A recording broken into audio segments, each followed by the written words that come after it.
The Power Play Post Show is on the air, covering minor league hockey since 2003, and now covering the Binghamton Black Bears with news, reactions, and in-depth interviews only heard here. And now, from the Box Studios in Kirkwood, New York, here are your hosts of the Power Play Post Show, Bob Howard and Taylor Welch. And hello, everybody. Welcome to another edition of the Power Play Post Show. This is the show for January 18th, 2026. This is season 15, episode number 38, and episode number 552 in the long-running podcast that is the Power Play Post Show. And I don't know about you if you're a Binghamton Black Bears fan, but a couple of us were definitely watching the Peoria Rivermen here before we came on air defeat the Quad City Storm in the SPHL.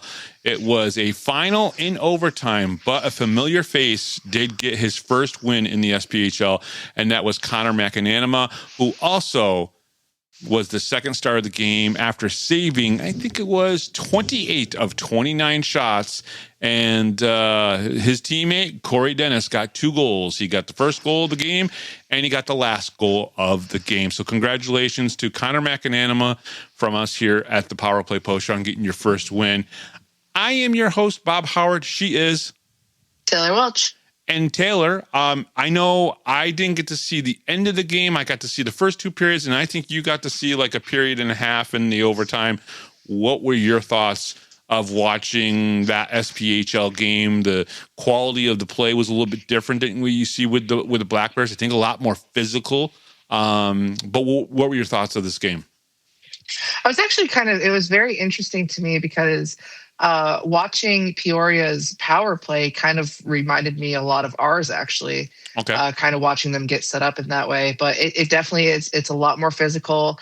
There were quite a few things that happened where I was like, geez, if that happened in our league, there would have been a line brawl happening because it was that kind of intensity. So it's so interesting to kind of see the different dynamics between different leagues in that sense.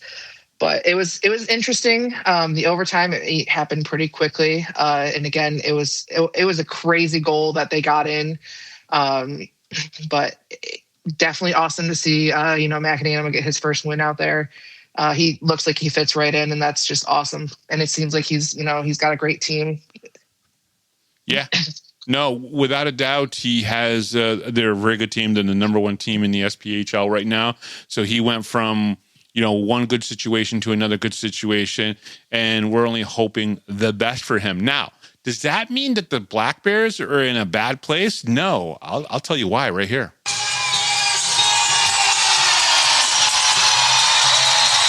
One more draw, and this one is going to be official. Emery wins it into the corner, and after 7 one-goal games this year, Dominik Tmej finally has a shutout. They will surround their netminder, picking up his first career shutout. Dominik Tmej makes 21 saves in the performance, and Binghamton wins their 28th game of the year. And the reason why is because on Friday night, Dominik Tmej, after coming on the Power Play Post Show, was able to get his shutout. He got the first shutout for him this season. Connor McAnanama had a shutout earlier in the season, so the Black Bears now have 2 shutouts recorded this year. Taylor, we had a very interesting conversation at the game about superstition and not mentioning the shutout during the shutout. And I kind of joked about how in baseball, the pitcher sits all the way away if they got a perfect game on the line and nobody talks to them. But I don't believe in superstitions. Nothing that I say up in the press box is going to affect down there. However, I am a little worried that some information you found out, you did a little bit of research. You found out that Ivan Bondarenko was on the show about 4 days, I think it was, or 4 days after he scored his last goal. I'm a little worried there about that, though.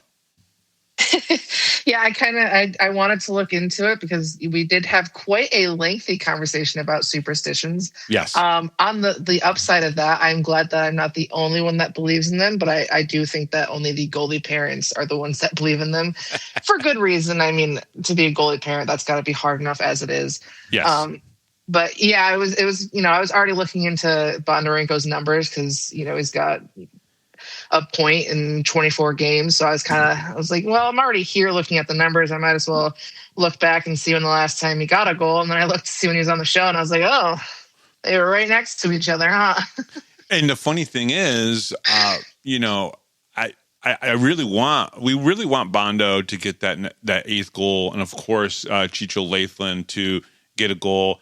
And how many chances did Ivan and Chicho have this weekend? It was crazy. I would guess that Chicho probably had 4 really good chances to get a goal, and then at least 7, maybe even 8 times in both games did Bondarenko have good chances that just didn't happen. It's like the hockey gods are like, saying, nope, pass the puck. Nope, pass the puck. Yeah, it would. For Friday's game, Bondarenko definitely had 4. I remember looking at the number there. And Chicho, he's had at least a handful of really good chances. And the funny thing about Chicho is when you talk about him taking a shot on goal, it's always like quality shots. Yeah. They're always like, oh, the last time he had a shot like that, it pinged so hard off the crossbar, it went back to the neutral zone. So I think everybody's really just waiting for him to get a goal. So maybe if you get him on the show, maybe he'll score and maybe it'll break the chain and we'll kind of get a thing going. Yeah, I'm trying. We had Tmej on and he got his shutout. So now we just, we'll bring Chicho on and see if we can get like a chain going here. And I love it. Some of the fans said that we willed that shutout into existence. And I just want to say that I don't believe that either. I believe it was the hard work of the players on the ice. And of course, Dominik Tmej in the middle. You can say that I predicted it. But I have no effect. Anything that I do in the press box or here in Box Studios has no effect on the games at all in any way. I don't believe it does. But we also had a nice moment after Friday night's game as well with the Ivan Bondarenko as well. We showed him a poster. Fans have seen a little bit of that on Facebook. We're hoping to announce that coming up this week here on the Power Play Post Show. What we're going to do is going to be a nice little giveaway. But we got to, talk to Ivan and Katie, his wife, got to see the kids rolling around, but we got to show them that poster. And that was a really great moment. And also get to talk with Josh Fletcher as well. Yeah. Going down in the corner, it's something that, unless you actually experience it, I don't think you can honestly put into words how wholesome that whole experience is to kind of like go down there and to meet the people that you meet. Like aside from just getting to know players more, getting able to talk to Bailey. Yep. Getting to meet her. She's so nice. I really enjoyed talking with her. And then of course, talking to Bondarenko and his wife. And then speaking with Josh Fletcher was probably honestly my favorite part. He is just such a nice human being. And he's so friendly, and he's just somebody that you can so easily just go up and talk to. And I feel like if you sat down with him, that you could tell stories all day long and just nonstop have a good time. Yeah, no, at 100%. He's a really good dude. He did text me on Thursday saying that he was coming into town, asked to keep it a secret. I didn't know if they were going to put him. Didn't know if they were going to put him up on the Jumbotron at all. They didn't, but a lot of fans were finding him. Yeah, I ended up pointing him out to some fan because a little girl was his number one fan and just absolutely needed to see him. So I may have ratted him out a little bit, but I think it was worth it. And he's so good with kids, which most of these guys are anyways. Mm-hmm. But I think it definitely made her night. And I think it's something that, they'll both kind of remember. Oh, 100%. It was definitely a good weekend for the Black Bears, getting obviously both of those wins and completely different wins too, right, Taylor? When you have an 8-0 win, but then you have a 2-1 win, you need to win these games both these ways, correct? I'm sorry, my headphones cut out a second. So I need you to repeat that for me. Well, basically what I was saying is you have an 8-0 win, obviously a dominant win, you get a shutout, but also at the same time, you get a 2-1 win. You need wins in both of those manners throughout the season to, obviously continue on to win a championship. Oh yeah, for sure. I mean, the 8-0 wins, they're definitely a lot of fun. A sellout crowd. It's so much entertainment. It's excitement. And then the 2-1 games, it definitely keeps you on your seat a little bit. They keep it right down to the nail, and it's a lot of back and forth, especially Saturday's game. There's a lot of back and forth, probably the most we've seen. No. So they're both really good. I mean, who doesn't want an 8-0 shutout and then to kind of flip it around and have a really close game? It keeps things interesting. No, 100%. All right. The Power Play Post Show is available on all major podcast platforms, including Spotify, Apple Podcasts, Pocket Cast, YouTube, Amazon Music, and iHeartRadio. Just search Power Play Post Show on your favorite app, and don't forget to subscribe. Join the conversation on Facebook. Search Power Play Post Show and become part of our community. Looking for everything Binghamton Hockey? Visit binghamtonhockey.net. And coming up on this episode of the Power Play Post Show from the Binghamton Black Bears netminder, Dominik Tmej answers 6 more questions. And so your better half has sent in a request that we kind of bring this up and talk about it. And so he did a little bit of math. I then went and did a little bit of research as well. And it's an interesting stat this season compared to last season. Last season in 2024-25, there were 37 shutouts by the end of the regular season. And that was a huge increase from the 23-24 season as well. We saw a lot of great goaltenders. We saw a lot of shutouts last year, something that we hadn't seen in previous seasons. However, this season going through, and we're just over the halfway mark for every single team, there's only been 12 shutouts. And you would think that you'd be closer to 18, 19, maybe 20 at this point in the season if you were going to follow suit from the season before. So why? Why are the netminders not playing as well? Question mark? Or is it better forwards are coming into the league? Well, here are the numbers. So the netminders with a less than .300 goals against average this season, we have, of course, our Dominik Tmej with a 176, and he has 1 shutout, obviously, this past Friday. Mm-hmm. Reed Cooper is a 2.35. He's got 2 shutouts so far this season. Connor McAnanama has a 2.48. He's also got 1 shutout that happened earlier this season in Danbury. Yep. Carter McPhail is a 2.55. He's got 3 shutouts. And Sammy Bernard is a 2.62 with 1 shutout this season. Yeah, and what's interesting about this, Taylor, is there's only 5 on this list right at the moment, which means everybody else either has a 3.0 or higher. It doesn't mean they're playing bad, because I think when we look at the next set of stats that we'll get into, there's that. But what about last season? Because that number is much bigger. So netminders last season with less than a 3.00 goals against average, we had Connor McAnanama with a 2.08 who had 4 shutouts. Boris Babik had a 2.12 with 3 shutouts. Josh Rosenwig had a 2.21 with 1 shutout. Mario Cavalieri with a 2.28 and 7 shutouts, the most of last season. Yep. William Lavalieri with a 2.52 with 2 shutouts. Valtteri Nusianin, 2.66, 1 shutout. Bailey Stevens, a 2.82 with, he didn't have any shutouts last season. Hunter, I'm going to butcher his last name. Vrostic. Yep. With a 2.91, he had 3 shutouts. And then Brendan Colgan with a 2.97, and he had 2 shutouts. So now that's through, obviously, 56 games for all the teams last year. There were 9 players, 9 goaltenders that, all but 1 had a shutout, so at least a 1 shutout. And there was 9 of them below a 3.00. And when you talk about, is a goaltender having a good year, you're looking at 900% save percentage or higher, and you're also looking at the goals against being below 3. Now, this is a very interesting number because right now, I don't know if you're going to be able to add 4 or 5 more guys to this year's list of being under 3. It's very difficult once you get your number cemented after about 20 games played or 15 to 20 games played to get that number back down. It's harder to get it down. It's really easy to have an 8-goal game like Brendan Colgan just did.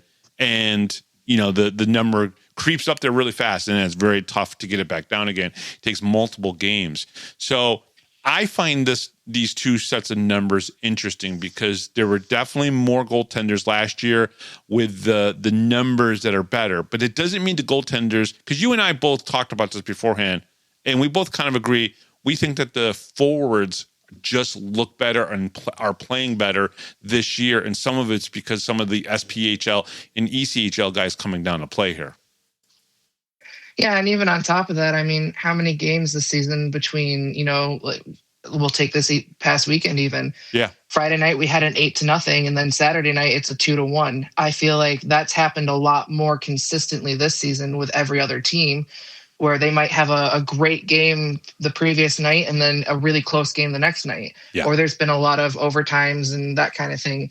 So I even think that number is a lot closer this year than it was last year.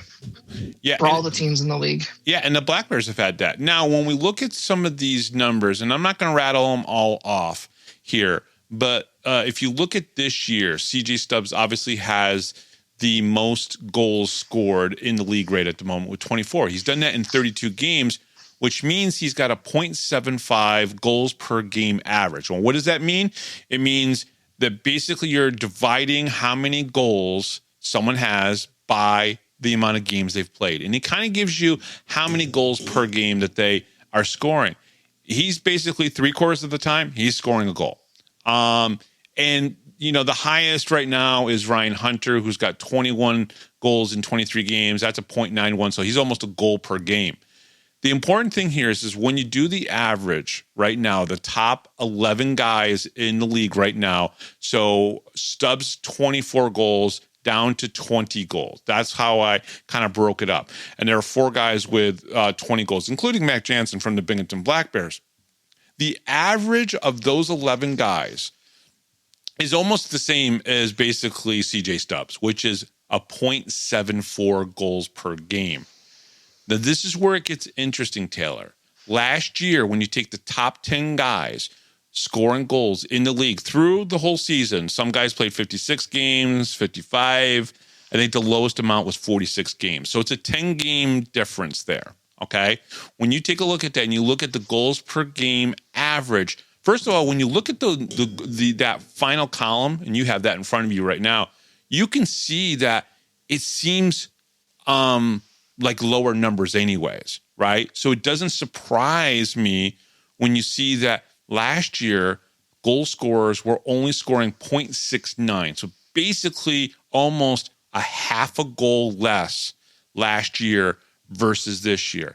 I think it's because the forwards and the offensive talent that have come down from the SPHL and from the ECHL to play in this league is just better this year than it was last year. Now, Kaysen Gallant had 40 goals last year. Great season. Austin Thompson, 39 goals. Great last year.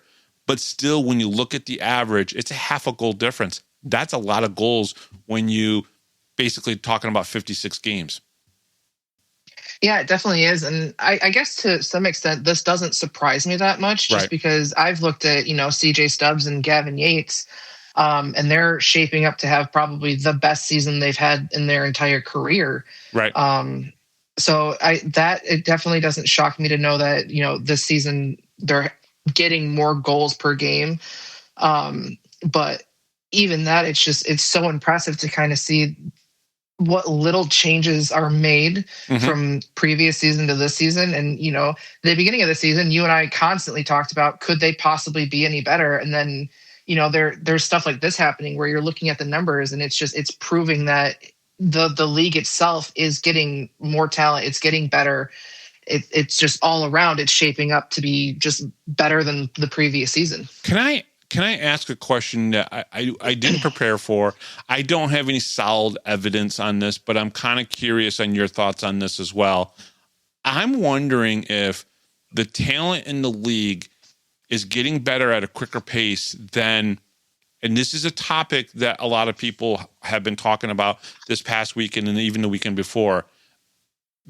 The talent on the ice is outgrowing maybe the officials that are officiating it. I'm not here to pick on the officials. This is not what I'm talking about, but there's been a lot of conversation on social media about the officials. There was some craziness in the PD game yesterday, which I think I followed completely through, and I could see what the officials were doing, and it was all by the letter of the law, the way I, could see it. And I didn't talk to any officials completely, but I think it's getting to the point where the players' skill level might be greater than the officials that are on the ice trying to officiate it. And it does make for a very frustrating moment sometimes for players and for fans and maybe even for coaching staffs when the officials, who are probably not being trained enough, maybe are not getting enough supervision after the game's reviewing. And I know the league is trying to fix that, but it costs money. All that costs money. They might play a referee to be at a game, but then you also got to pay a referee if you're going to make them do training, if you're going to review stuff with them. There's money that has to be paid there. I'm wondering your thoughts on that. Do you think that the league is getting better talent-wise quicker than the league can prepare its officials to officiate? I'm not too sure on that. I mean, I don't disagree. But at the same time, year in and year out, the fans are there. There's always complaints about the refereeing and the officiating and the this, the that, the third. There's always something. That's fair. So I guess I haven't paid that much attention to it. Okay. And even on my end, during the game, the heat of the moment, you might be mad because they missed a call, whatever it might be. Or call a timeout with 33 seconds left. But I feel like for the most part, I don't pay too much attention to whatever's happening unless it's something that's going to cause an injury of that. If it's something that could hurt a player, that's, I think, probably the only time where you need to make sure you get it right. Yeah. But other than that, a trip here or there that they miss or whatever, a hooking, whatever might be happening. You're always going to have complaints. You're never going to make everybody happy, which is that's the funniest part. It doesn't matter what, we could probably win every game, go into the playoffs, win every game, come home with the cup again, and somebody's still going to be upset about something because it's human nature at this point. There's always somebody out there that's going to be mad about it. And I think that's ingrained in sports anyways, right? You've been around a lot of racing fans. Do they not complain about every aspect of the sport of racing? Because trust me, I can just tell you from being a race fan and coming from a racing family who loved racing, there was never a race where we all went, wow, that went well. Everybody did exactly what they were supposed to do. And I think the person who won was absolutely the most deserving. And the person who finished in last place was just so deserving of that last place. We never had a race that I ever watched with my family where that was the end of the race conversation. I don't think I've ever seen a race like that ever, and I've been to quite a few. So yeah, if you think stuff happening in hockey is bad, go to a dirt car race and you'll really appreciate hockey after that. But it's just, I think it's just human nature that at this point, somebody's going to be mad about something. I feel like even if the refs called everything, then they're going to be mad because, now they're calling everything. So it kind of doesn't matter. Yeah. If they do call it, then somebody's going to be mad because now they're calling everything. If they don't call it, they're mad because they didn't call it. So for me, season in and season out, I don't see a huge difference in the officiating. I'm not saying it's bad. I'm not saying it's good, but to me, it's almost, it doesn't matter that much to me. They make the calls that they do at the end of the game. The calls that they made probably didn't affect the game that much. Maybe you got a power play goal. Maybe you got a shorthanded goal. But that's most of the time, that's not how you're going to win your game. Agreed. All right. Before we get started in the first game from Friday night, let's just listen to it one more time, how it ended.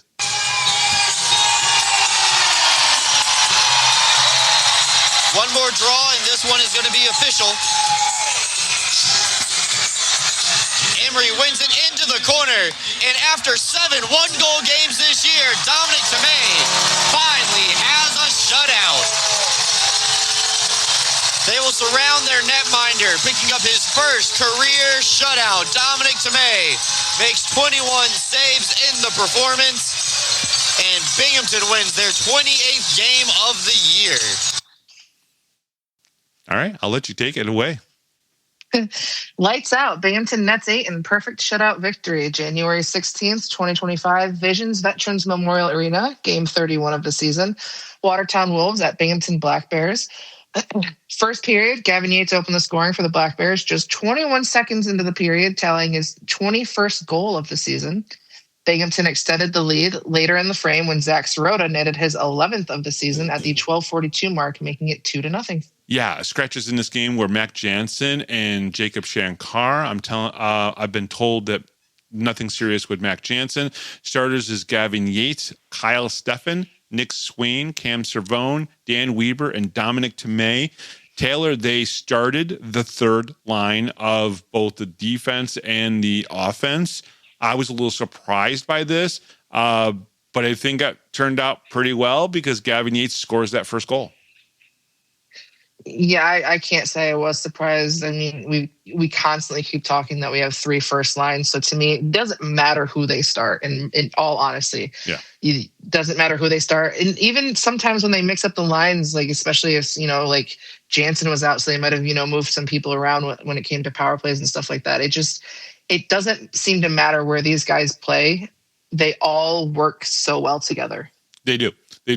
All right. So again, great way to start off the game with the third first line starting the game and getting the 21st of the season for Gavin Yates. The Black Bears get their first power play with a Matthew Gordon slashing call at the 5:05 mark.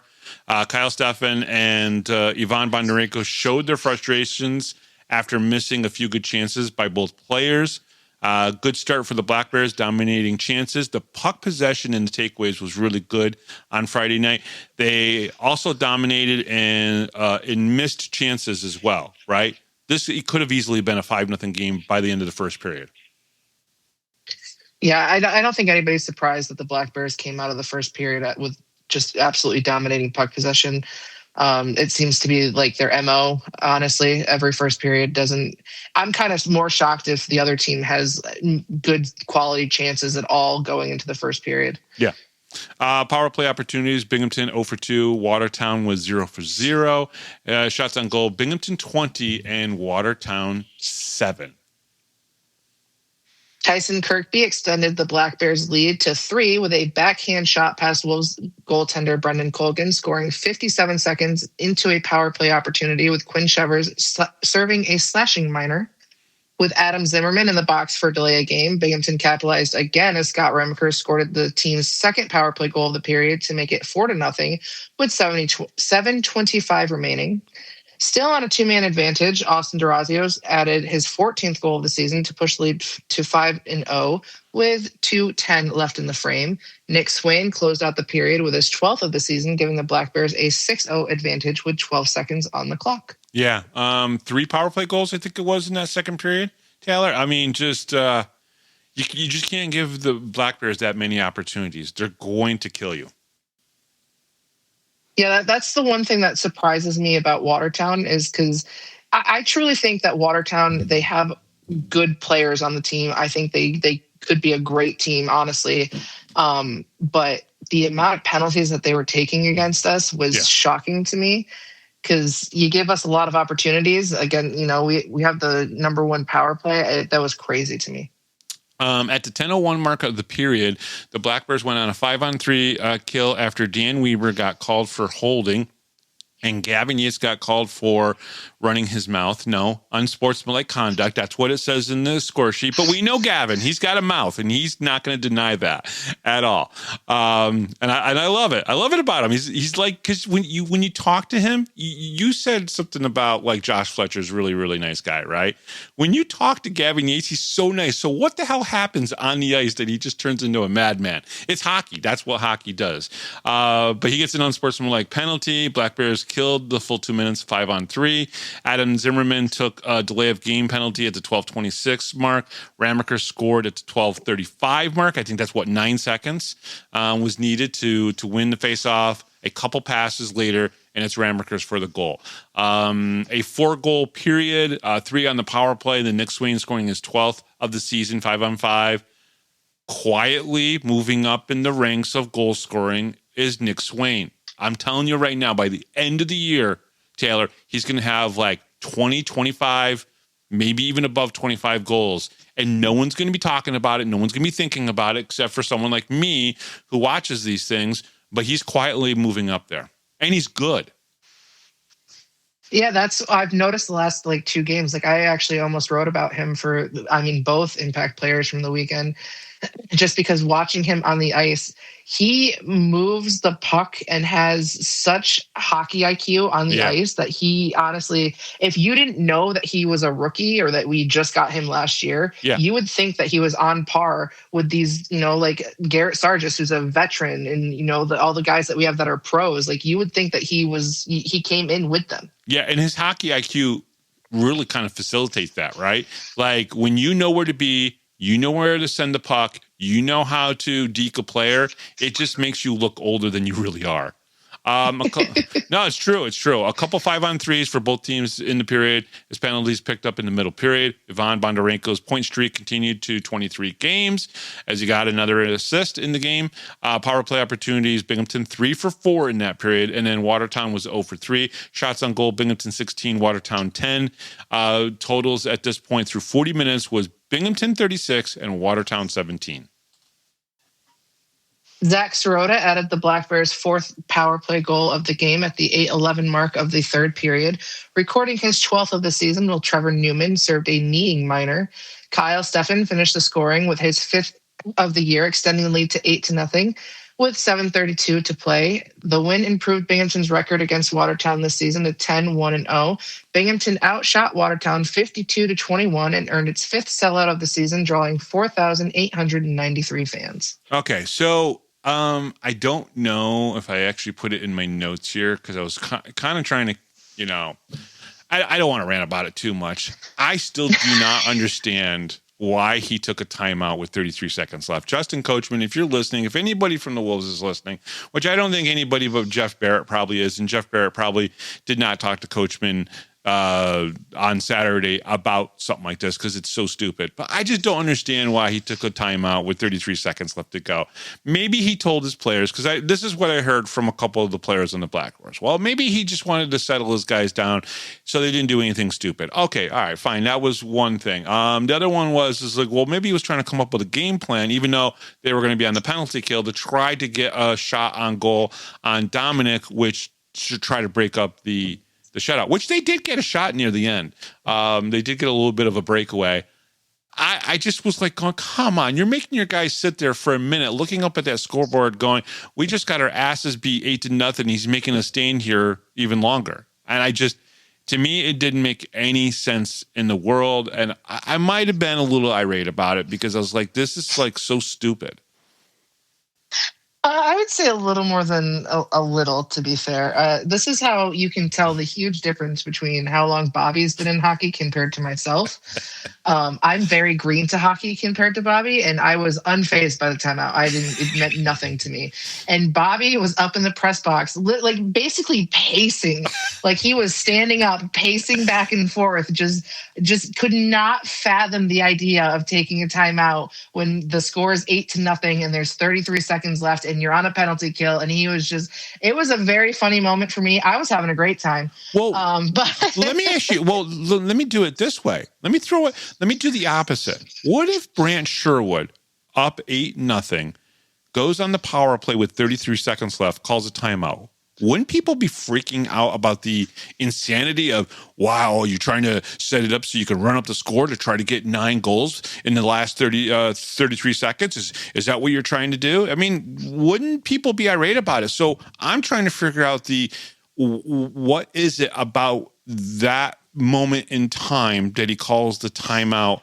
Now, the next night, he calls a timeout with like about 1:25 left or something to that degree because they were down 2-1. That made perfect sense to me. I just don't get it on the Friday night game. It's just like, if I was the referee, I'd go over and go, no, let's just go home. You're getting your asses kicked. Why are you going to make us all stand out here for another 30 seconds, 45 seconds, whatever it is? Right? To me, it made absolutely zero sense. In all the years I've been watching professional hockey, whether it be in-house or on TV, I've never seen someone call a timeout when you're down 8-0. Well, maybe I've never seen anyone call a timeout when they're down that far. But in that situation, I don't know. Sometimes I just don't get it. I have figured it out. Okay. He did it to purposely make his players be like, this is what happened, and this is what isn't going to happen tomorrow night. So you're going to sit here for this timeout and really reflect on these 8 goals that you're not going to let happen tomorrow night. That's what he was doing. Wait, you know what that is? That answer right there, and I'm not picking on you. That's a parent's answer. That's someone who is a parent, has a child, and that's what you would do with your child. And you're saying he treated his players like children and said, go look at the scoreboard, see what you've done, because you're not doing that tomorrow. And by golly, if that is the answer, it worked. It worked because they played better than that. I don't know if they played better or if we played worse. You know what? Saturday's game was interesting to me. I think it was more of a defensive battle. Everybody tightened up a little bit, and the 2 goaltenders, played a little bit better. But okay, so that was that. All right. Tell me that wasn't near perfect. Maybe if they scored 1 more or 2 more power play goals, scoring 4-man up goals in the game is pretty good, though. The penalty kill was excellent, going perfect in 4 chances. Ivan Bondarenko, 23-game point streak, but man, he was so close, like 4 times to get his 8th of the season. It will come soon. We talked to Dominik Tmej on the Power Play Post Show, 7-1 goal games, and now he has a shutout to add to his impressive stat sheet. He is now a 1.81 goals against average and a 934 save percentage. It only gets better the next day because it goes down even a little bit more. Zach Sirota with a 4.9, 2 goals, 2 assists, absolutely killing it.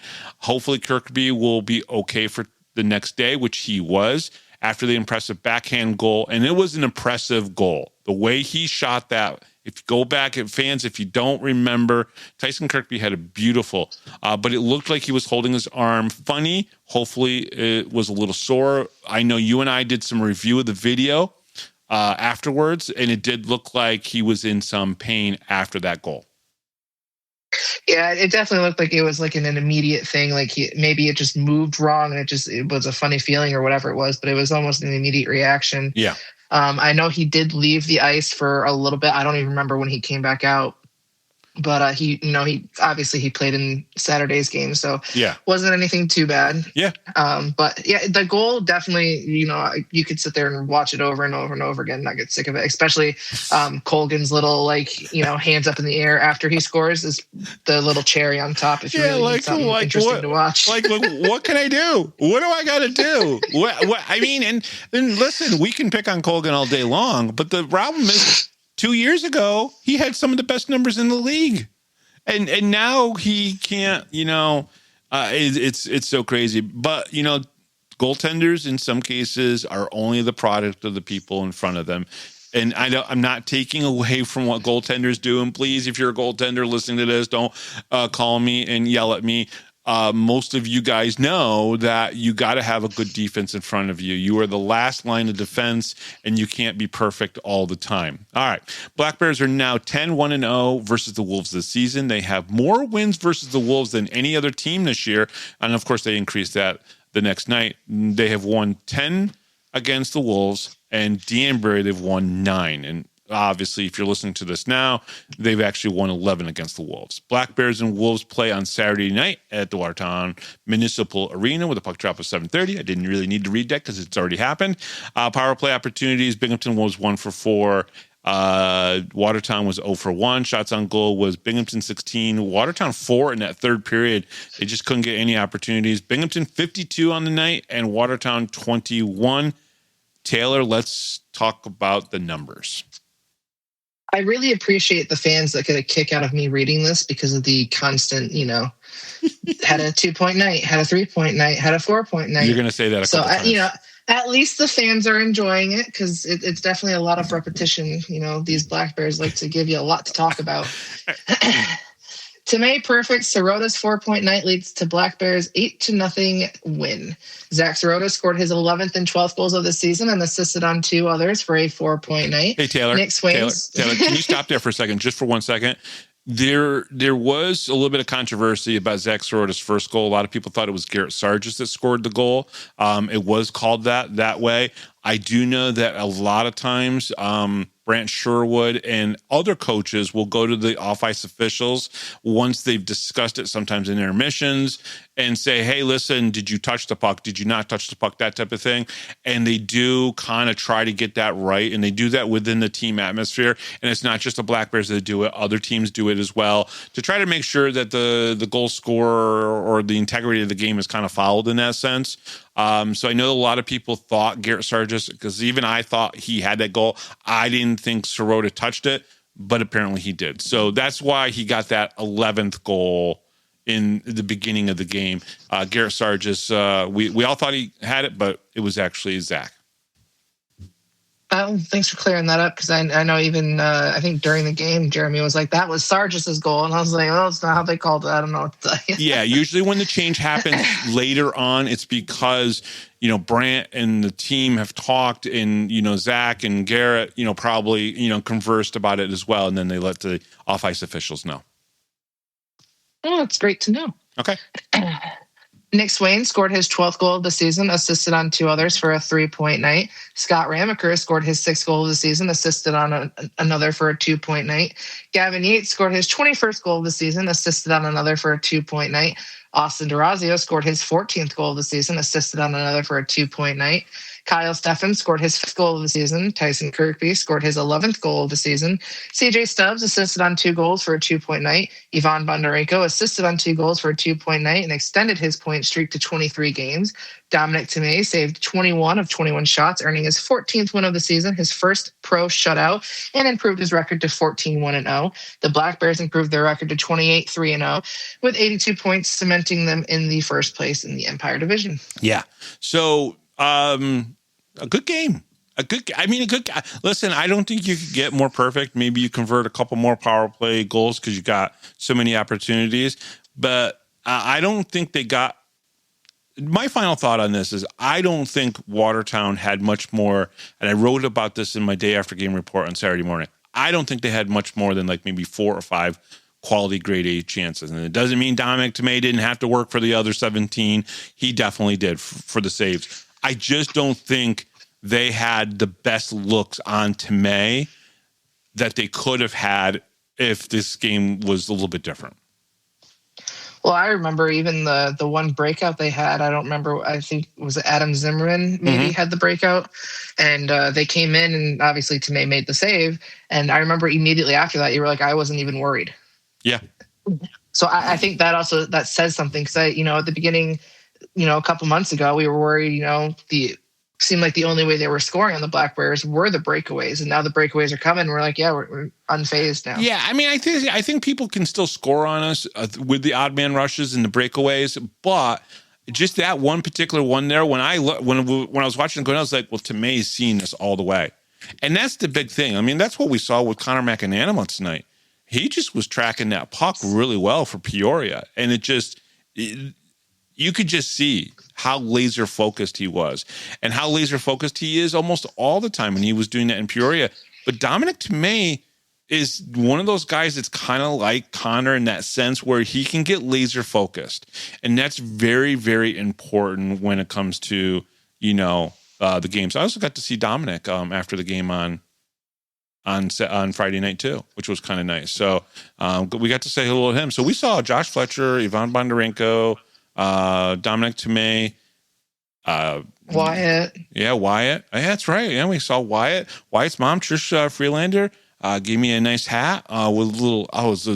Love the hat. Love the hat. Wore it today. Sent her a picture, letting her know that I wore it today because it was snowing out. Of course, here in Binghamton, it's snowing almost every day now. But yeah, no, that was good. It was a good game. It was just a good game. Like one of those games where high scoring for the Black Bears, but when you don't give up a goal, you really do look at it more of how good was this game? How perfect was this game for the Black Bears? And I'm sure Branch Sherwood and Coach Q still had like 5 things written down on a notepad going, we got to work on this. We got to work on this. We got to work on this. We got to work on this. Because that's just the way they are. Yeah, that doesn't surprise me at all. You've got to have something. There's always something that you can improve on, even with a game like that. Yeah. Maybe it was just, hey, Gavin, don't run your mouth kind of thing. Something silly. Don't pick on poor Gavin. It's my job. Only I can pick on Gavin about that stuff. Yeah. No, you're right. You're right. It might be small, minute stuff like that. I think you got to pick on Gavin sometimes. I think he appreciates it. Honestly, I feel like he has a laugh more about stuff that happens on the ice than anybody else. To be honest, I do. You can watch him, and he gives a lot of lip to the refs, but half the time, he turns around, and he's just the shrug, the arms in the air, and he's just laughing, kind of thing. Yeah, he and Tyson both do that, which is kind of funny. Tyson probably doesn't yap at the refs enough, or as much as maybe Gavin does, because Gavin gets himself into trouble every once in a while. Has to go sit in the sin bin and feel shame for 2 minutes. I don't think he feels shame. He probably doesn't. He's probably thinking about can I just be on a boat on the coast of Massachusetts right now fishing or something? Probably when he's in the penalty box, that's probably what he's thinking. I don't know. We really got to come up with what are the guys thinking about in the penalty box when they're serving a penalty? Are they thinking about the game? Looking at the Twizzlers going, I really want to have the Twizzlers, but I don't know if Coach Q would be happy with me eating candy during a game. I mean, this is the guy who's the regiment of all workouts, and do you want to go and grab a Twizzler and me chewing on it and then looking over and Coach Q's looking at you going, what the F are you doing right now? I don't think that would be good. So it'd be interesting to think, what are the guys thinking about in the penalty box? Last season I used to joke that Don would purposely get sent to the penalty box just so he could sit and eat a Twizzler, because every time you look over there, he's just as happy as can be, just munching on a Twizzler. Oh, Don, if you listen to this one, you hear that, let me know. Do you miss the Twizzlers? He probably isn't eating any because he's doing the Fire Academy and he's got to stay in top physical shape. Probably even more so than playing hockey. All right.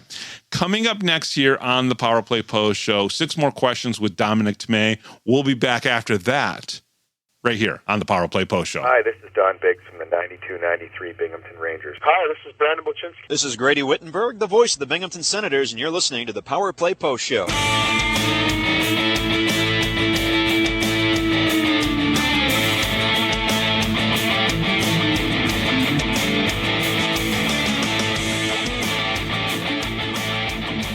Here is another Power Play Post Show interview exclusive with Bob Howard. And welcome back, everybody, to the Power Play Post Show. It's 6 more questions with Dominik Tmej. Dominik, you ready for this?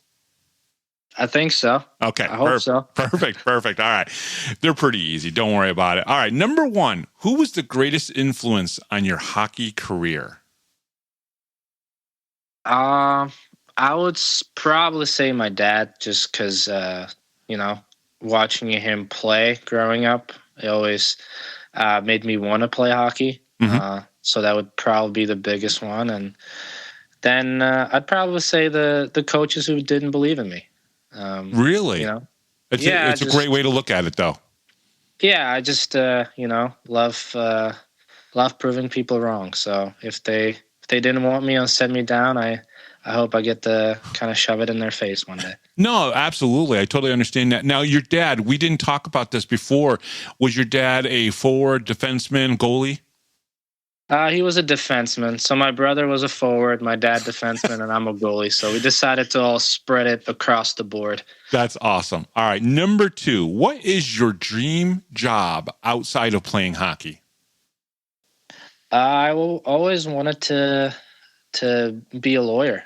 I think, I always thought it was a cool job, but I feel like as long as I'm happy, I'll do anything. I'll be a stay-at-home dad if I'm happy, Nice. I think it just all comes down to happiness. So whether it's, you can be serving burgers at McDonald's and be happy, or you can have a high-paying management job and be happy. It's kind of, as long as I'm happy, it doesn't matter. All that matters. Yeah. Okay. Awesome. Number 3, which artist is on your Spotify playlist the most? What do you listen to the most these days? I honestly don't listen to a lot of music. I'm more of like a podcast guy. Like the Power Play Post Show, of course, right? Absolutely. Yeah, like I got a lot of Spit and Chicklets. I got a lot of Joe Rogan. And then, if I'm listening to music, it's before games. It's usually some worship music just to, get me calm and into a grateful mood. Yeah. I know music for me sometimes, depending, because as a musician myself, most of my life, music has always been a mood thing, right? If I'm in a certain mood, I might listen to a more peaceful kind of music. Me and Eggy used to talk about listening to Pink Floyd all the time, but then at the same time, I could listen to, rock and roll if I want to get juiced up for something. So completely understand that. And for you, listening to something calm to get ready for a game, I would imagine would be huge. Yeah. I mean, I used to get like really pumped up for games, but I feel like sometimes you can overdo it. So once I started listening to worship music, it kind of calmed me down, brought me back to earth, and just being grateful that it's another day where I get to play this beautiful game and getting out there, and I feel like the nerves are gone. So absolutely. Number 4, who is I don't know if you remember the Dosecki commercials where he's the most interesting guy in the world. Who's the most interesting guy in the locker room? Who's the guy that kind of just makes you go, I want to know more about that guy? I feel like Chichu's just got some things hidden in the vault that I want to get out of him, He's a great guy, really down to earth guy. But yeah, he doesn't talk a lot, so I just wanted to get him talking. Tell me your McDonald's order or something. That's interesting because he is from, I think, the middle parts of Manitoba, and it is a very there's not a lot of big cities where he's from. I'm very interested in getting him here on the Power Play Post Show to talk to him. Scheduling arrangements didn't work out a couple weeks ago or a few weeks ago when he had to step away from the team for a little bit, but that'd be interesting. So I should get a good interview out of him, correct? I mean, I hope so. If you can get him talking, he can be quiet sometimes, but feel like once you get through to him, we'll hear some more about Chichu that maybe none of us in the locker room know yet. So this is good. I can't wait. I consider that a challenge, Dom. I consider that a challenge. I'll get some stories out of Chichu. I promise that. All right, number 5. Your favorite candy or sweet? I try to stay away from them just because if I get them and bring them home, I'll eat them all day long.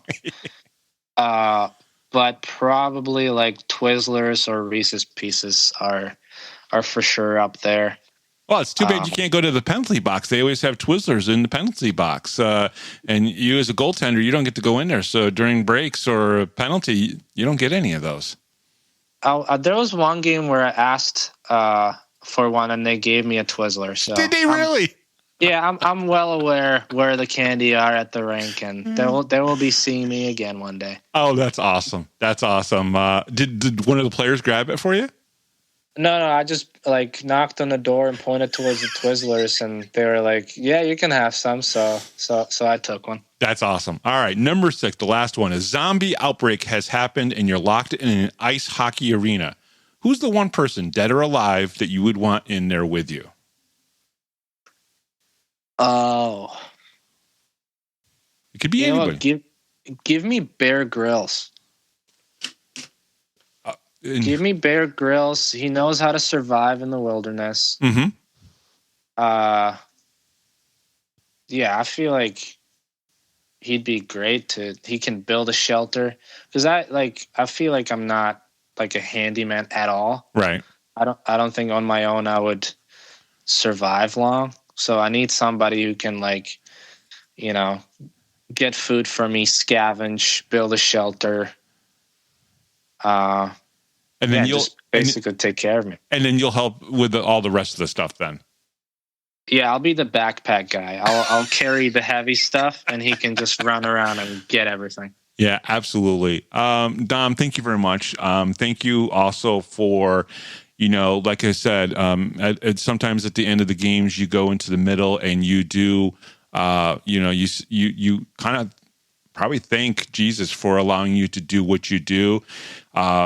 It's always great to see people who are not afraid to show their faith.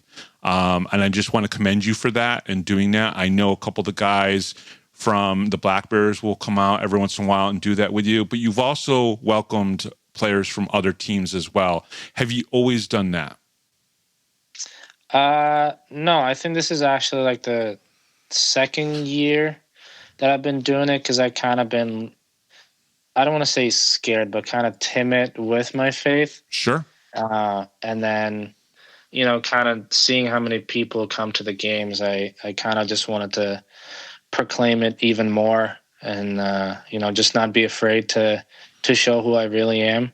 Mm-hmm. And I think God deserves all the glory after hockey games, because he allows me to do what I do.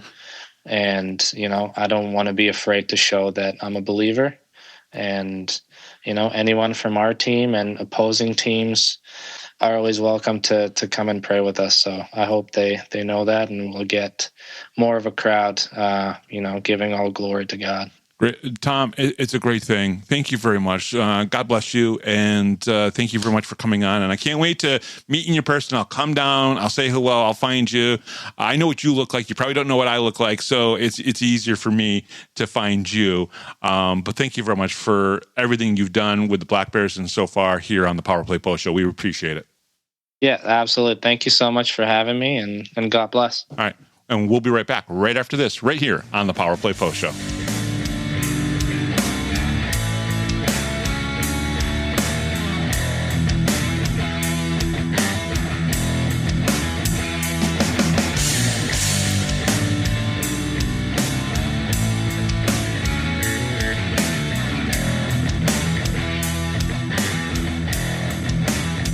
If you're a Binghamton hockey fan, then you need to check out binghamtonhockey.net for all your news, stats, information, the Binghamton Hockey Hall of Fame, top 10 lists, profiles, and so much more. That's binghamtonhockey.net.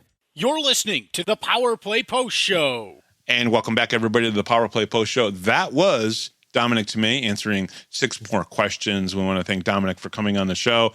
Really, really awesome dude. And it was really great to meet him. And of course, see him get that shutout that we basically willed into existence and or predicted, even though we have no say in anything when we are at the games or doing this show. I just want to make that perfectly clear, because I'm not going to get blamed for somebody else not being able to score a goal. But I'm still going to believe in my superstitions. You won't catch me saying that kind of stuff. That's funny. That's funny. Well, I know you guys are already blaming me for Bondarenko not scoring a goal since he was on the show last. But I know that Vana does not think it's because of us. And he's also on a 23-game point streak. So he's, or 24-game point streak coming up here. Anyways, let's start talking about Saturday's game, which was a completely different game than the Friday night. Black Bears win tight 2-1 contest against Watertown, January 17th, 2025, Watertown Municipal Arena. Game 32 of the season, Binghamton Black Bears at Watertown Wolves. First period, Binghamton opened the scoring on the power play midway through the period, with Watertown's Konstantin Chirnuk serving a hooking minor drawn from Emerson Emery.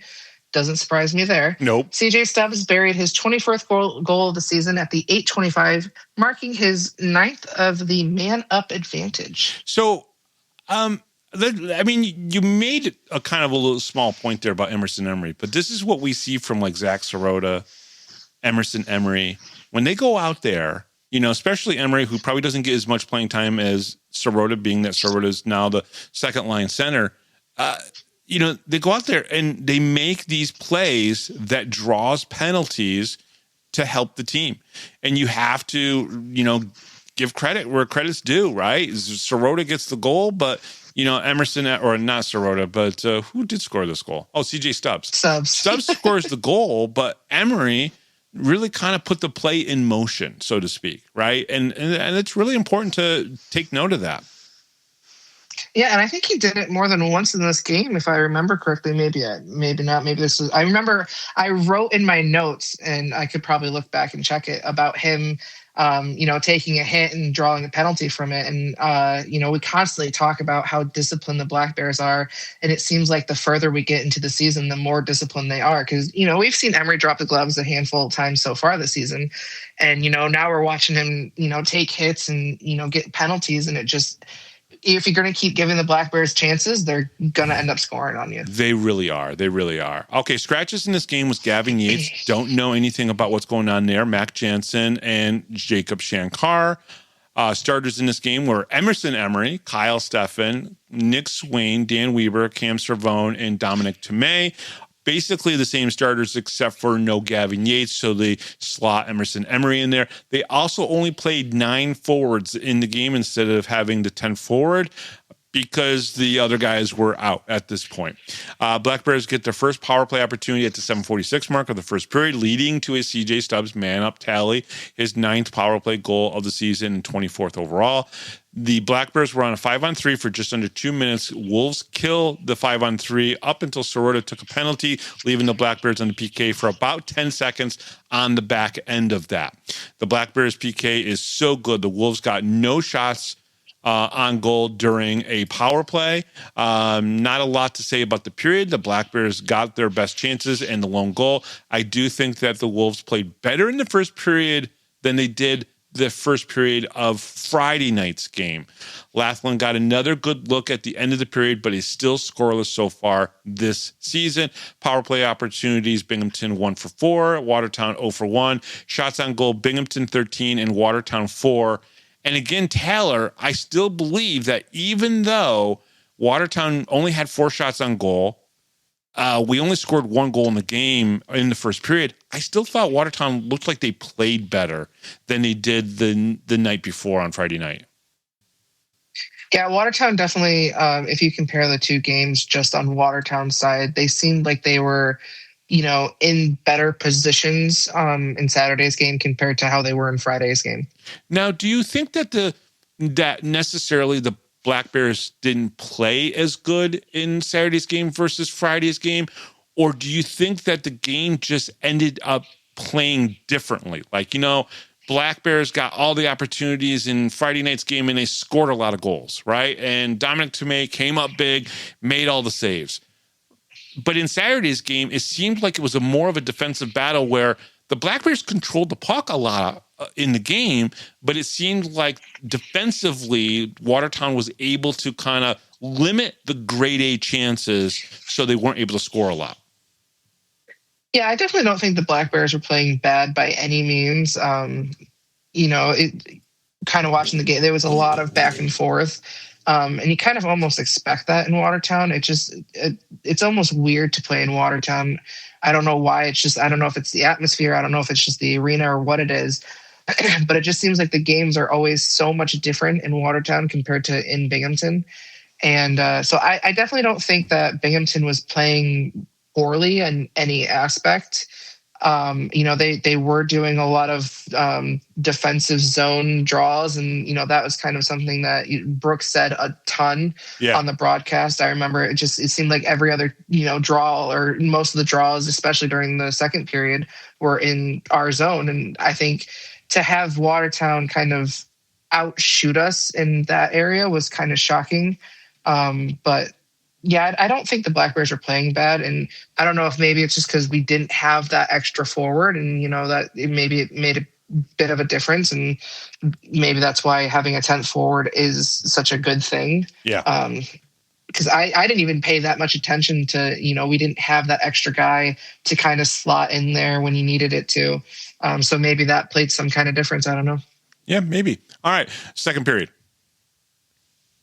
Watertown pulled even early in the middle frame with Binghamton's Jesse Anderson in the penalty box for holding. Hunter Hall converted on the power play at the 7:01 mark to make it a 1-1 game. Binghamton regained the lead late in the period, capitalizing on another man advantage with Konstantin Chernuk off for a delay of game. At 17-18, Dan Stone struck on a power play to put the Black Bears back in front. Okay, so now I did hear and see a lot of conversation about the delay of game that Chernuk took, and Watertown is one of those unique situations where there's netting all the way around. And I think people think, well, if there's netting, then there's no way that the puck can go out of play and be delay of game. That is not the case. There's a line somewhere in that arena that the referees know that if the puck goes up and out and doesn't tip the glass, then, even if it hits netting, that they're supposed to call a delay of game. And if you go back and you watch the video, you can actually see that. But I know there was some conversation after the game about, well, that shouldn't have happened. And because that happened, Dan Stone scores the goal. First of all, Dan Stone scored the goal with 1 second left to go in the power play, which was pretty crazy. But it's just the way it is. All right, my second period notes. Hall gets a power play goal. It doesn't happen often against the Black Bears. This is only the 14th power play goal allowed this season. Just 44 seconds after the Hunter Hall goal, Ivan Bondarenko received an unsportsmanlike conduct penalty, yet there was a delay on the start of the Wolves power play because Bondarenko had to wait for a new helmet. So I thought it was interesting. They were like, well, what's going on? Is Bondarenko getting a penalty? Nobody really knew. Then he goes to the box, but then he comes back and gets a helmet because Aiden had to go back into the locker room. So that was kind of interesting. But I think beyond that, if Bondarenko was upset about something, he got an unsportsmanlike conduct. He doesn't get those at all. He doesn't get penalties much at all. So I was kind of surprised in that. So interesting there. About halfway through the period, the Black Bears were trailing in shots 11-2. Wolves were able to pressure and get shots on Tmej. Great shot on the power play from Dan Stone to get the power play goal with only 1 second left to go on the power play. He was back on the blue line, took that shot, and it was great. I watched the replay probably 2 or 3 times on that one. Great shot by Dan Stone. Good to see him to get a game winner, too, because it eventually becomes the game winner. All 3 goals in this game are on the man-up advantage. Power play opportunities, Binghamton 1 for 3, Watertown 0 for 2. Shots on goal, Taylor. Binghamton 8, Watertown 16 in that second period. Binghamton 23 overall and Watertown 20. Your thoughts on that period there, because it did seem like Watertown had a little bit more pressure. Were able to maybe get into the offensive zone in front of Tmej a little bit. Your thoughts? Yeah, it definitely seemed like Watertown had, a better control of the game during the second period. Couldn't tell you the last time a team was able to get more shots on goal than Binghamton during a period. Well, not just more shots. They doubled the shots up, right? I mean, right, and that's that just doesn't happen. Yeah, then that's exactly, that was my first initial thought when I had looked at the Fed site, because I wanted to see how many shots, because it's hard to tell when you're on the actual game. Yeah. And I know, Brooks says that they don't control it when their feed is in Watertown. I know it was messed up. I think actually at the end of the second is when the score sheet was all sorts of messed up and they didn't have anything right. So I remember going back and looking at it and just being shocked that Watertown actually was able to double the amount of shots on goal that Binghamton had in that period. And as far as I'm so happy that Dan Stone was able to get that power play goal. He's had a couple really good, goals. And didn't Austin D'Orazio also get a power play goal with 1 second left on the power play? Isn't that kind of interesting? Earlier in this season, yes, he did. Very good memory on that. Yeah, it was right at the end of a power play.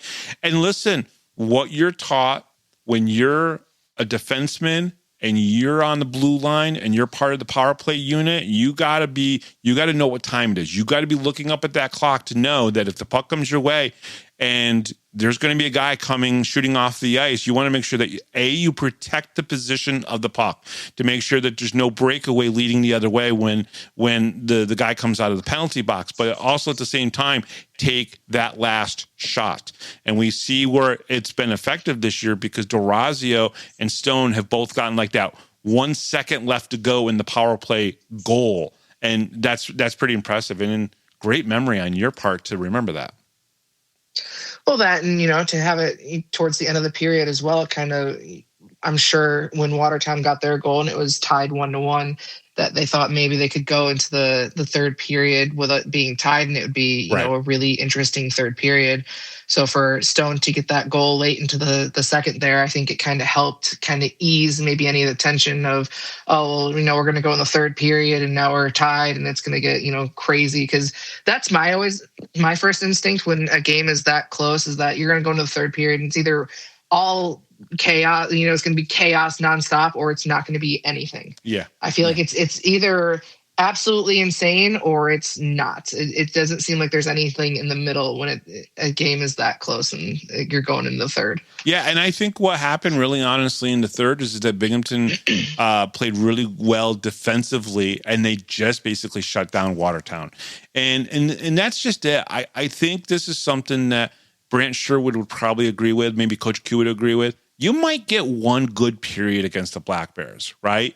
And you better capitalize on every single opportunity you have in that period, because you're not going to get more than one period on the Black Bears. You're just not. You're going to maybe get one period. You're going to catch the Black Bears off, but they're going to make adjustments. And then they're going to play their style of game for the most part, which I think there's two identities to the Black Bears sometimes, right?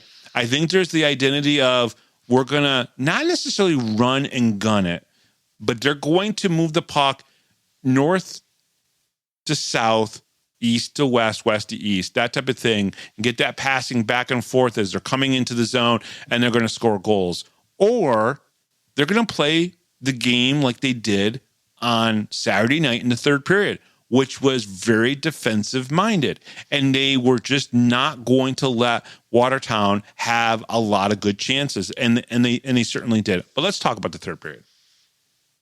Neither side found the back of the net in the third period as Binghamton protected the 1-goal margin the rest of the way to secure the 2-1 final. Yeah. So a quiet game between these two teams. I think even players and coaches get bored playing the same teams over and over.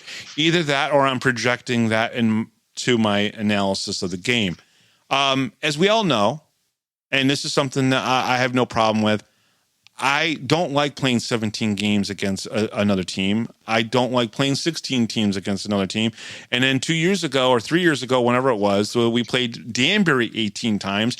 I did not like that either. And I remember in the Danbury series, Taylor, when we played against them 18 times, the first 9 games, it was a shit show. There was suspensions, there was fights, there was craziness all the time. The last 9 games of that series, boring as hell.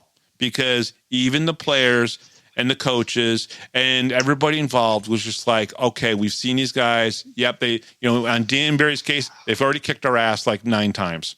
Like 9, 10, 11, 12 times, right? Almost to the point, do you remember they played the one game and half of the Binghamton team didn't show up, and they played the college kids, and we still won, right? And it's just like, that gets just boring after a while. It's unfortunate. So maybe I'm projecting that this was a quiet game. It was a good defensive battle. I know that. But, boy. Yeah, I mean, I'm sure it's going to get that way for me as well. It hasn't quite reached that yet. And I don't know if that's just because you have like two extremes here. Mm-hmm. You have one game where it's 8-0 and there's just so much excitement. Yeah. And then the next game, it's so close. It was a very tight defensive game between both teams. Yeah. And honestly, my favorite part was probably the third period, just watching Binghamton not let Watertown leave their own zone. Like they kept them in the zone. They made it so Colgan couldn't leave the ice. Yeah, especially at the end there. Yeah. Yeah. That was probably my favorite part about Bondarenko's play was his forechecking was just keeping those two guys passing the puck back and forth, and they never got to go anywhere. Yeah. No, you're 100% right, and that's just how good teams do it. And the Black Bears are one of the best, obviously. I would love to have an explanation of the delay of game penalty to the Wolves, Konstantin Chernak. I believe that it went out of play the right way at the 15-19 mark of the second period. It did lead to the Black Bears second goal on the power play. I don't think anyone knew what he did at first. I don't think the puck went out of the playing surface. It can't in Watertown. Anyways, with the netting, though, it did hit the netting. So I guess what determines this penalty is with the netting around the whole rink, likely the positioning of where it hit the net, which the referees did confer with a linesman. But one of the things I was talking about earlier today with my wife was like, wouldn't it be nice if, like, in all the other leagues, including the, other than the NHL, that the referees could just have a little microphone and they're connected to the PA system and they could just tell us some of these answers to make it so we don't have to guess and we don't have to wonder what happened in that situation, because all of a sudden now in Watertown, everyone's freaking out about it. Like, oh, what happened? What happened? Well, more than likely it went out of play, hit the netting in an area, and it didn't hit the glass, tipped out, which is okay, apparently, but not if it just goes over the glass. And so they obviously did that, but it's like, Brooks doesn't know, Jeff Barrett doesn't know, and it's unfortunate when this happens. All right. Black Bears win their 5th game in a row, and since the 15-game losing streak was stopped, Ivan Bondarenko with 24-game point streak.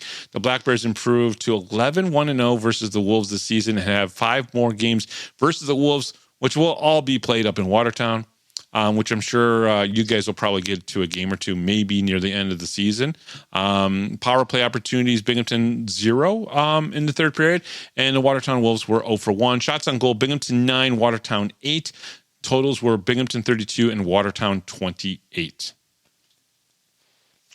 Binghamton tops Watertown 2-1 behind power play goals. CJ Stubbs scored his 24th goal and his 9th power play goal of the season. Dan Stone scored his 4th goal of the season, also on the power play, and ended up being the game winner. Surprised it did not go to CJ Stubbs. I think Stone probably had to fight him for that. I'm just kidding, but I know. Stubbs has a lot of game-winning goals, so it's nice to see that he's sharing the love. But by the way, Dan has like 4 goals, and like 3 of them are game winners. That also doesn't surprise me. He's pretty sneaky about his goals. Like, I think he shoots the puck, and I think he's as surprised as the netminder when it goes in, honestly. I'm going to look it up right now. So you finished those numbers, but I'm going to look it up right now because I'm pretty sure that's what I saw earlier. So go ahead. Ivan Bondarenko assisted on the Stubbs goal, extending his point streaks to 24 games. Dominik Tmej saved 27 of 28 shots, earning his 15th win of the season, improving his record to 15-1-0, which leads the league. And he also leads the league in goals against average with a 176 and save percentage with a 936. Yeah. The Black Bears improved their record to 29-3-0 with 85 points, keeping a stranglehold on the Empire Division. You like how I ended that one, huh? I liked it. I liked a stranglehold. It's fitting because there's, in our division, nobody's coming close right now. All right. So Dan Stone has 4 goals, Taylor, and he has 3 power play goals, and 2 of those are also game winners. So half of his goals are game winners, and 3 of them are on the power play. That's crazy. All right. So Taylor, we have a new team we get to see this upcoming weekend. I'm so excited. How about you? I'm really excited because they seem like they're a pretty interesting team, and it'll be the first time we see Lord since he's been with hasn't been with Watertown. Yeah, that's right. Trevor Lord is on that team, and we'll get into this upcoming Thursday a little bit deeper in this team, but it'll be very interesting. Okay, so it's the PD Ice Cats who are coming to town for 2 games this upcoming weekend. Only 2 games against the PD Ice Cats this season, and they're both at the Visions Veterans Memorial Arena. Now, they play in Florence, South Carolina, and are in the Continental Division. Just this past Saturday, on 117, they had 7,837 fans witness the Ice Cats beat the Athens Rock Lobsters 5-1. I think that was the Rock Lobsters' only 5th loss of the season. So that was a pretty big win for the Ice Cats, especially to do it in front of a crowd that was only 300 away from being a sellout. And that's pretty impressive. And it's a big arena. Obviously, it can sit over 8,200 fans. So pretty good for them. They are in 5th place in the Continental Division with 36 points and a record of 11-16-3. And we'll have more about the PD IceCast this upcoming Thursday on the Power Play Post Show. So I'm very excited about having that team come in and we get to see them. Yeah, it's very exciting to face somebody other than Danbury and Watertown. And, we had Carolina in there, but, Carolina's not the same team. And, that whole hoopla that we've gone through. So it'll be interesting to see somebody that we have never seen before. Yeah, I agree. So now the PD Ice Cats, just to give you a little bit of so Alexander Letkoff, that's where he went when he was traded from the Danbury Hat-Tricks. So we know Alexander Letkoff, Trevor Lord, Nick Gullo is on that team. I'm trying to see who else that we might know. Dominic Del Savita. Vadim Frolov is on that team. Yay! I'm sure there are people on the team that are happy that they get to see him again. Let's see who else is on the team that we would recognize. Jordan Popoff. Let's see here. Let's go to the goalies. See what goalies they have. Parker Rutherford. Danville Dashers from last year. He's on the team. I think he got the win in the game on Saturday night.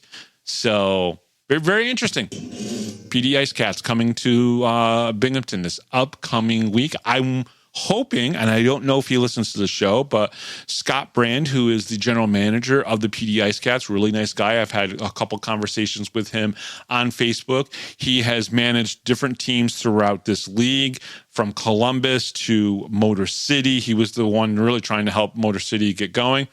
Either way, very excited to have them up. Hopefully Scott Brand can come up to Binghamton and maybe get some speedies. That would be very cool. But Taylor, I think that's it. Have we covered everything from this past weekend?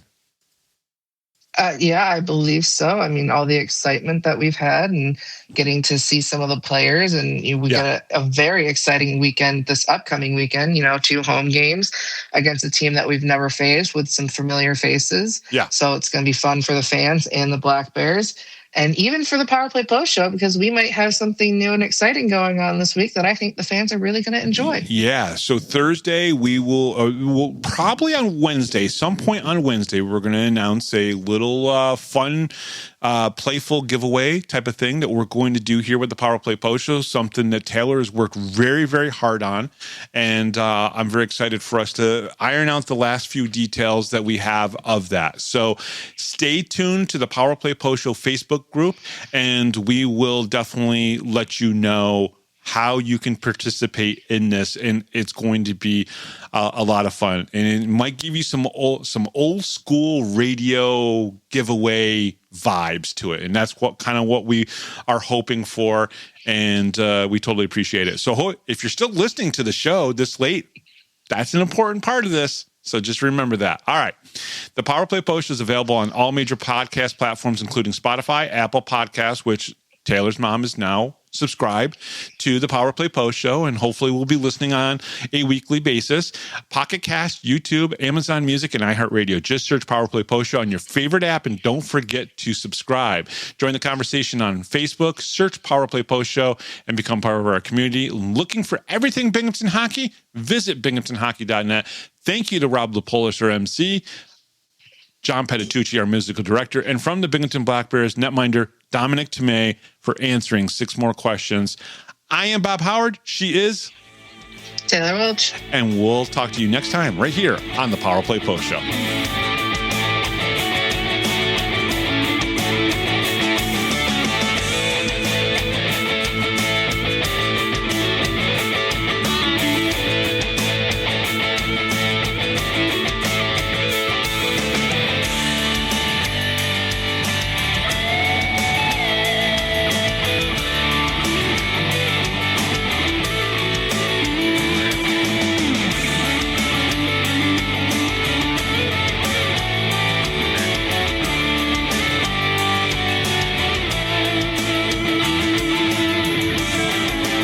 Thanks for listening to this edition of the Power Play Post Show.